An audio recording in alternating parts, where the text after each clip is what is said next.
Hey everybody, this is my thoughts on the current early access build of Marauders. This is a tactical first-person shooter that's in the subgenre called extraction shooters, which basically puts it in the same company as the likes of Hunt Showdown, which I covered earlier, as well as Escape from Tarkov, which I have not covered yet, although I do plan on covering it eventually after it comes to a platform that I actually want to use, like, say, Steam or GOG or something. Anyway, Marauders is being developed by Small Impact Games, a British studio, and is being published by Team 17, and it released in early access early this month, to a pretty decent reception thus far, although people were quick to point out some server issues that the game had on launch because they weren't really expecting quite as much popularity as it ended up getting. And of course, the general jankiness of the game, which is to be expected considering this is still in a fairly early beta stage. So while they do have most of the fundamental elements in there, they're still working on a lot of the quality of life features. They're working, of course, on adding more weapons, more gear in general,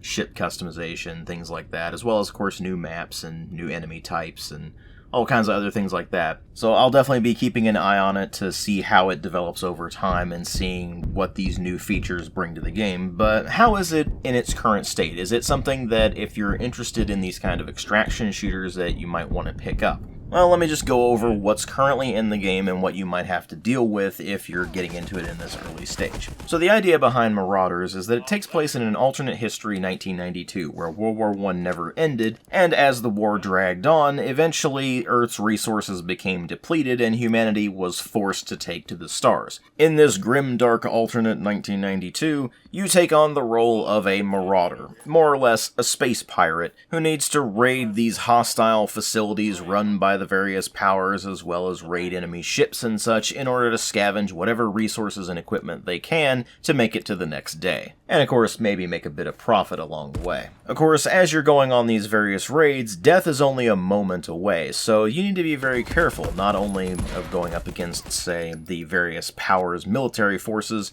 but also criminals that you might run into in certain areas, or scavengers called raiders, or especially the most dangerous threat, other players, other marauders who are after the same gains that you are. They're also looking for equipment, they're looking for resources, they're looking for really whatever they can find. And whenever you go on a raid, the objective is to go in, get whatever you can, maybe complete a few contracts that you've picked up along the way, and then make it back to your ship, or if you can't make it back to your ship, or your ship is somehow disabled, make it to an escape pod, and then find your way to a system gate so you can get back to your base and then just revel in your ill-gotten gains. And those gains can vary wildly. You can find all manner of crafting materials, you can find food and water, you can find all kinds of weapons and ammunition, armor, valuable items, whatever the case may be, all of which has their various uses. Obviously, the crafting materials can be used to craft various items, or even ships if you've unlocked the recipes for them. Food and water can restore some of your stamina while you're out on a raid, and they also can heal you a small amount,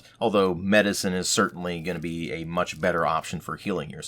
And of course, if you find better weapons and armor, then you can take that back and then either equip it for your next raid or hang on to it for a rainy day. The thing is, all of these items take up inventory space and a varying amount of it on a grid system, so sometimes you might go into an area and you find an item that takes up your entire inventory, and it might be really good, but you might have to give up a bunch of other loot that you found along the way in order to take it back. And not only do you need to make the decisions about what you're bringing back, but you also need to make decisions about what you bring into a raid, because no matter what you do, there is always the threat of death right around the corner, and if you die in Marauders, then anything you were carrying or had equipped is lost, and along with that, whatever ship you had. Now, that's not an issue if you had the Rust Bucket, which is the starter ship, because you always have access to that no matter what, and you never need to worry about replenishing it.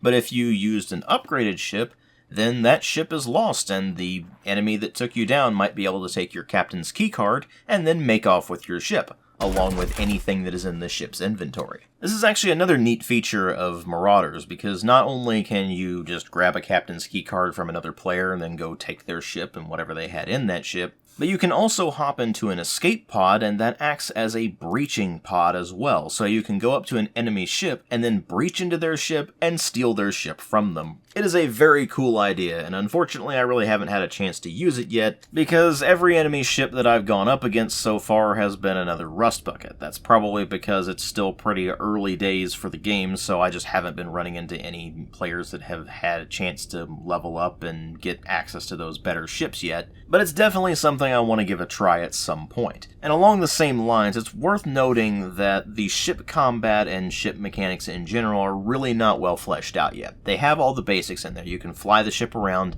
and if somebody else is in your crew, they can hop on the turret and shoot at enemy ships. But apart from the breaching mechanic adding a bit of spice to the proceedings, they just haven't fleshed out those mechanics enough yet to where it really feels impactful on the gameplay. Most people just make a beeline straight for the raiding facility, whatever it may well be, and then if combat's going to unfold, it's going to be with small arms against other players, and of course raiders and enemy soldiers and things like that. This means that the meat of what you're going to be experiencing with raiders at the moment is the same kind of thing that you see in the likes of Escape from Tarkov, although considerably more arcadey. You see, Escape from Tarkov is very simulation heavy. It is almost a milsim is what I would describe it as, and that's not what Marauders is aiming for. It is still definitely a more tactical first-person shooter where you need to be careful and take things slowly and make sure your shots count, but they don't have elements like multiple different ammo types that each have their own individual stats and needing to be very careful which ammo you select for what enemies you're going up against, or the ridiculous amount of weapon attachments that you can swap in and out of things like Escape from Tarkov. While it does have a few attachments that you can throw on things, it's things like you can attach a stock to a submachine gun or add a suppressor to it. You can't really do anything crazy with them at the moment. And I have a feeling they're going to stick with that idea throughout the rest of the game's development. I really don't see them adding a crap ton of attachments or crazy ammo types or anything like that along the way.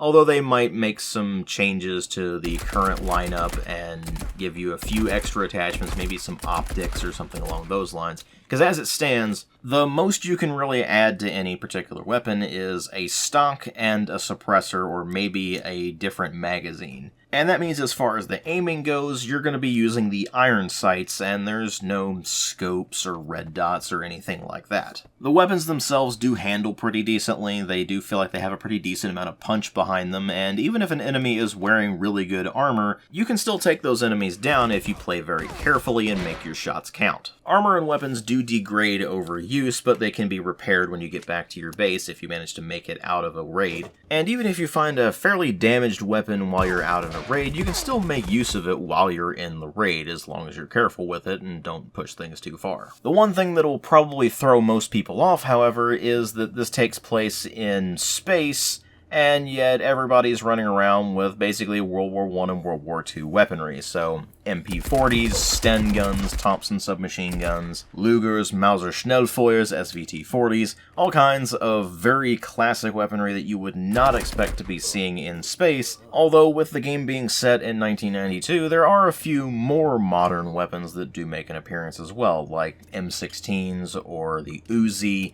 and they're also working on eventually adding in things like the EM2, which was an experimental British bullpup rifle that was part of the development of what would eventually become their main service rifle, the SA-80. It's definitely a very weird selection of weapons, although when you consider just how diesel-punk everything is in this game, it doesn't actually feel anywhere near as out of place as you might think. And let's face it, no matter how dumb the idea of running around with World War II era weaponry in space is, mowing down enemies with an MG42 is always fun. They certainly could have better weapon handling, the recoil could be a bit more responsive, the animations definitely need an overhaul because as it stands they're pretty clunky and very simplistic, and I would definitely like to see things like different reload animations and timings, of course, for when you run out of ammo versus when you're reloading with a non-empty magazine. And while I know that they've done this mainly for balancing reasons, I would definitely like to see them make a pass on all of the various calibers that weapons are chambered in and make them more appropriate for their historical realities.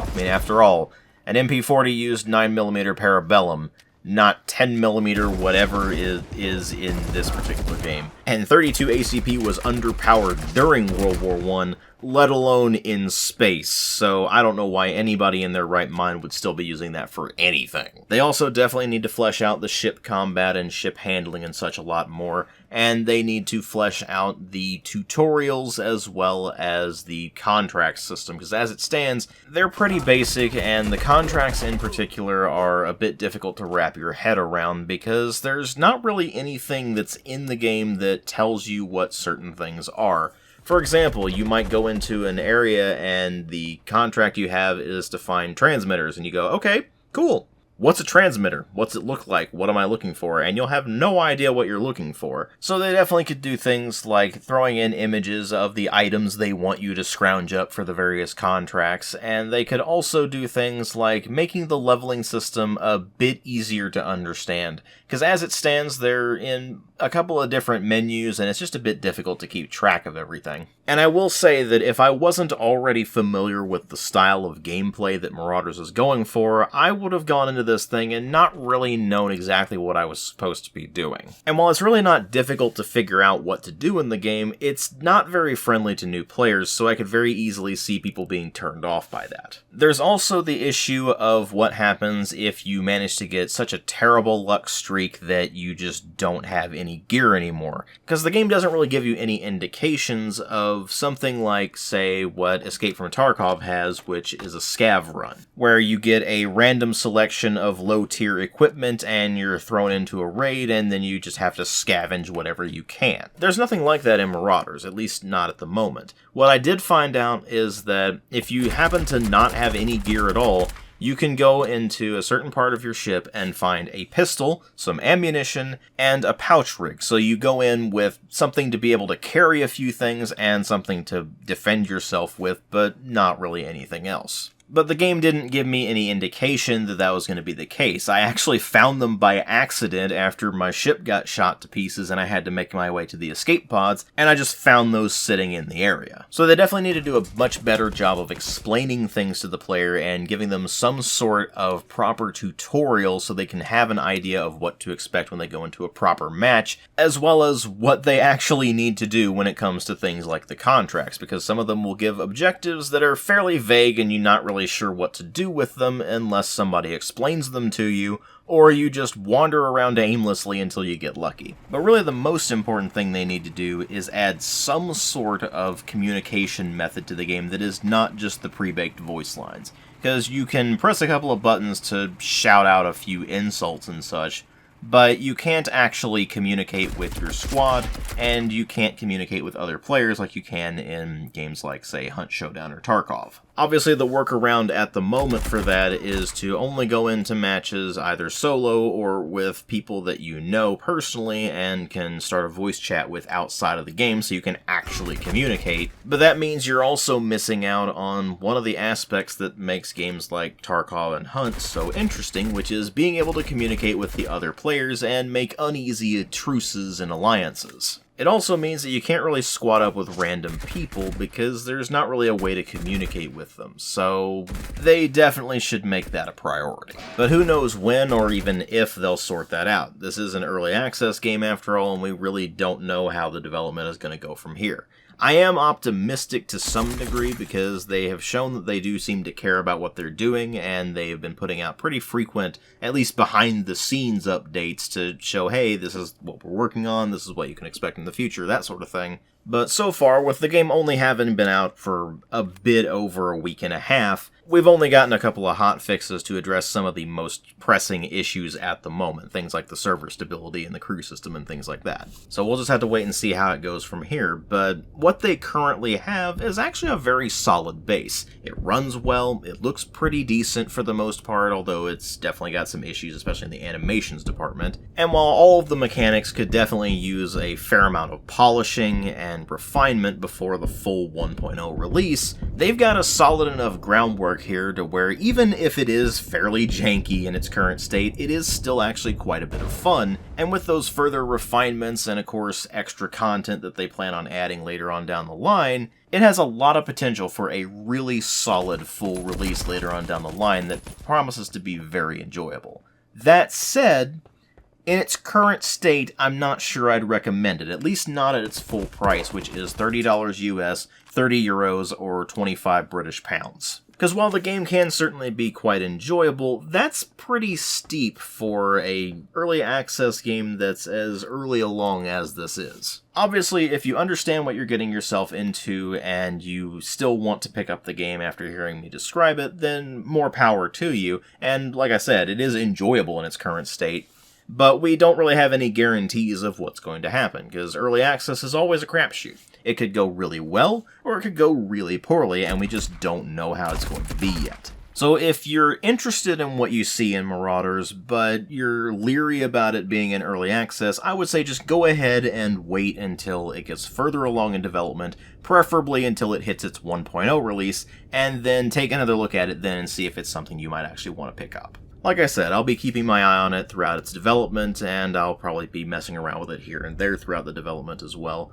And once it hits its full 1.0 release, I'll definitely be doing another video on that, whether it be a full review or just another MTO or something, but who knows how long it's going to be before that ends up happening.